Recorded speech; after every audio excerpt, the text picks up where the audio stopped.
ನಮಸ್ಕಾರ ಎಲ್ಲರಿಗೂ. ನೀವು ನೋಡ್ತಾ ಇದ್ದೀರಾ GSP ಕ್ಲರ್ಕ್ ಚಾನಲ್. ಗೃಹಲಕ್ಷ್ಮಿ ಯೋಜನೆ ಕಡೆಯಿಂದ 2,000 ರೂಪಾಯಿ ಹಣವನ್ನು ಪಡೆದಿರುವಂಥ ಮಹಿಳೆಯರಿಗೆ ಸರ್ಕಾರದ ಕಡೆಯಿಂದ ಒಂದು ಬಿಗ್ ಶಾಕ್ನ ಕೊಟ್ಟಿದ್ದಾರೆ. ಸೊ ಏನಪ್ಪ ಬಿಗ್ ಶಾಕ್ ಅಂತ ಹೇಳಿದ್ರೆ, 2,000 ರೂಪಾಯಿ ನೀವು ಗೃಹಲಕ್ಷ್ಮಿ ಯೋಜನೆ ಕಡೆಯಿಂದ ಹಣವನ್ನು ಪಡಿತಾ ಇರ್ತೀರಾ. ಈ ಒಂದು ರೇಷನ್ ಕಾರ್ಡ್ನ ಹೊಂದಿದಂಥ ಮಹಿಳೆಯರು ಇನ್ನು ಮುಂದೆ ಗೃಹಲಕ್ಷ್ಮಿ ಯೋಜನೆ ಕಡೆಯಿಂದ 2,000 ರೂಪಾಯಿ ಹಣವನ್ನು ಪಡೆಯೋಕ್ಕೆ ಆಗಲ್ಲ ಅಂತ ಸರ್ಕಾರದಿಂದ ಒಂದು ಸ್ಪಷ್ಟವಾಗಿರುವಂಥ ಮಾಹಿತಿನ ಹೊರಡಿಸಿದ್ದಾರೆ ಸ್ನೇಹಿತರೆ. ಸೊ ಯಾವ ಒಂದು ರೇಷನ್ ಕಾರ್ಡ್ ಹೊಂದಿದಂಥ ಮಹಿಳೆಯರು ಇನ್ನು ಮುಂದೆ ಗೃಹಲಕ್ಷ್ಮಿ ಯೋಜನೆ ಕಡೆಯಿಂದ ಹಣವನ್ನು ಪಡೆಯೋಕ್ಕೆ ಆಗಲ್ಲ ಅಂತ ನಾನು ಇವತ್ತಿನ ವಿಡಿಯೋದಲ್ಲಿ ನಿಮಗೆ ಸಂಪೂರ್ಣವಾಗಿರುವಂತಹ ಮಾಹಿತಿನ ತಿಳಿಸ್ಕೊಡ್ತಾ ಇದ್ದೀನಿ.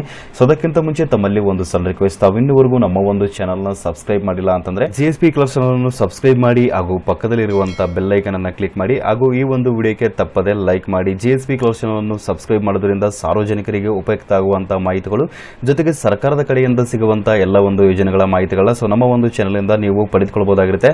ಸೊ ಅದರಿಂದಾಗಿ ದಯವಿಟ್ಟು ನಮ್ಮ ಒಂದು ಚಾನಲ್ನ ಸಬ್ಸ್ಕ್ರೈಬ್ ಮಾಡ್ಕೊಳ್ಳೋದು ಮಾತ್ರ ಮರಿಬೇಡಿ. ಬನ್ನಿ ಇವತ್ತಿನ ವಿಡಿಯೋನ ಶುರು ಮಾಡೋಣ. ಗೃಹಲಕ್ಷ್ಮಿ ಯೋಜನೆ ಕಡೆಯಿಂದ 2,000 ರೂಪಾಯಿ ಹಣವನ್ನು ಪಡೆದಿರುವಂತಹ ಮಹಿಳೆಯರಿಗೆ ಸರ್ಕಾರದ ಕಡೆಯಿಂದ ಒಂದು ಬಿಗ್ ಶಾಕಿಂಗ್ ನ್ಯೂಸ್ ನ ಕೊಟ್ಟಿದ್ದಾರೆ ಅಂತ ಹೇಳ್ಬೋದು. ಸೊ ಏನಪ್ಪಾ ಬಿಗ್ ಶಾಕಿಂಗ್ ನ್ಯೂಸ್ ಅಂತ ಹೇಳಿದ್ರೆ, ಈ ಒಂದು ರೇಷನ್ ಕಾರ್ಡ್ ಹೊಂದಿದಂತ ಮಹಿಳೆಯರಿಗೆ ಗೃಹಲಕ್ಷ್ಮಿ ಯೋಜನೆ ಕಡೆಯಿಂದ ಸಿಗುವಂತ 2,000 ರೂಪಾಯಿ ಹಣ ಇನ್ನು ಮುಂದೆ ಜಮಾ ಆಗಲ್ಲ, ಅವರ ಒಂದು ಅಕೌಂಟ್ಗೆ ಬರಲ್ಲ ಅಂತ ಇಲ್ಲಿ ಮಾಹಿತಿನ ಹೊರಡಿಸಿದ್ದಾರೆ.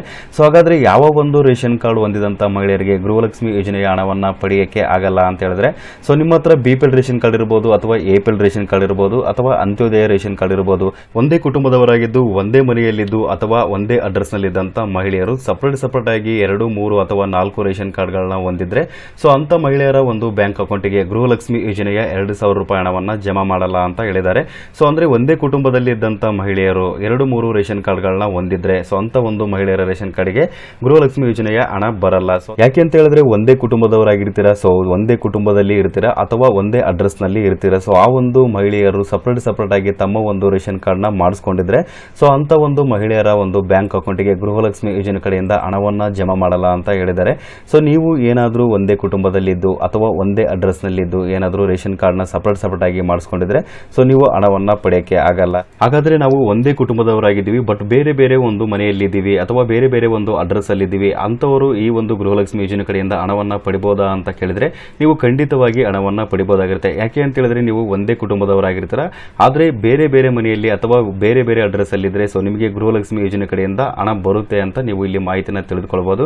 ಸೊ ಈ ಒಂದು ಮಾಹಿತಿ ಸರ್ಕಾರಕ್ಕೆ ಯಾವ ರೀತಿಯಾಗಿ ಗೊತ್ತಾಗುತ್ತೆ ಅಂದ್ರೆ, ನಾವು ಒಂದೇ ಕುಟುಂಬದಲ್ಲಿ 3, 4 ರೇಷನ್ ಕಾರ್ಡ್ಗಳನ್ನ ಮಾಡಿಸಿರೋದು ಸರ್ಕಾರಕ್ಕೆ ಯಾವ ರೀತಿಯಾಗಿ ಗೊತ್ತಾಗುತ್ತೆ ಅಂತ ಹೇಳಿದ್ರೆ, ನೀವು ಗೃಹಲಕ್ಷ್ಮಿ ಯೋಜನೆಗೆ ಅರ್ಜಿ ಸಲ್ಲಿಸುವಾಗ ನಿಮ್ಮ ಒಂದು ರೇಷನ್ ಕಾರ್ಡ್ ಜೊತೆಗೆ ನಿಮ್ಮ ಒಂದು ಆಧಾರ್ ಕಾರ್ಡ್ ಕೂಡ ಕೊಟ್ಟಿರ್ತೀರ. ಸೊ ಆ ಒಂದು ಅಡ್ರೆಸ್ ಪ್ರಕಾರ ಅಂದ್ರೆ ನೀವು ಒಂದೇ ಮನೆಯಲ್ಲಿದ್ದಂಥವರು 2, 3 ಅಥವಾ 4 ರೇಷನ್ ಕಾರ್ಡ್ ಅಲ್ಲಿ ಏನಾದರೂ ಸೇಮ್ ಆಗಿರುವಂತಹ ಅಡ್ರೆಸ್ ಏನಾದರೂ ಇತ್ತು ಅಂತಂದ್ರೆ ಸೊ ಅಂತ ಒಂದು ಮಹಿಳೆಯರ ಖಾತೆಗೆ ಗೃಹಲಕ್ಷ್ಮಿ ಯೋಜನೆ ಕಡೆಯಿಂದ ಹಣ ಜಮಾ ಆಗಲ್ಲ ಅಂತ ನೀವು ಇವತ್ತಿನ ವಿಡಿಯೋದಲ್ಲಿ ಮಾಹಿತಿನ ತಿಳಿದುಕೊಳ್ಳಬಹುದು. ಸೊ ಈ ಒಂದು ಹೊಸದಾಗಿರುವಂತಹ ಒಂದು ಮಾಹಿತಿ ಆಗಿತ್ತು. ಸೊ ಅದರಿಂದಾಗಿ ಎಲ್ಲ ಒಂದು ಮಹಿಳೆಯರಿಗೆ ತಿಳಿದಿರಲಿ ಅಂತ ನಾನು ಇವತ್ತಿನ ವಿಡಿಯೋದ ಮೂಲಕ ನಿಮಗೆ ಮಾಹಿತಿನ ತಿಳಿಸ್ಕೊಟ್ಟಿದ್ದೇನೆ. ಸೊ ಈ ಒಂದು ಮಾಹಿತಿ ನಿಮಗೆ ಇಷ್ಟವಾಯಿತು ಅಂತಂದ್ರೆ ಮಾಹಿತಿಗೊಂದು ತಪ್ಪದೆ ಲೈಕ್ ಮಾಡಿ ಹಾಗೂ ಎಲ್ರಿಗೂ ಈ ವಿಡಿಯೋವನ್ನು ಶೇರ್ ಮಾಡಿ. ಸಬ್ಸ್ಕ್ರೈಬ್ ಮಾಡೋದು ಮಾತ್ರ ಮರಿಬೇಡಿ. ವಿಡಿಯೋ ನೋಡೋದಕ್ಕಾಗಿ ನಿಮಗೆ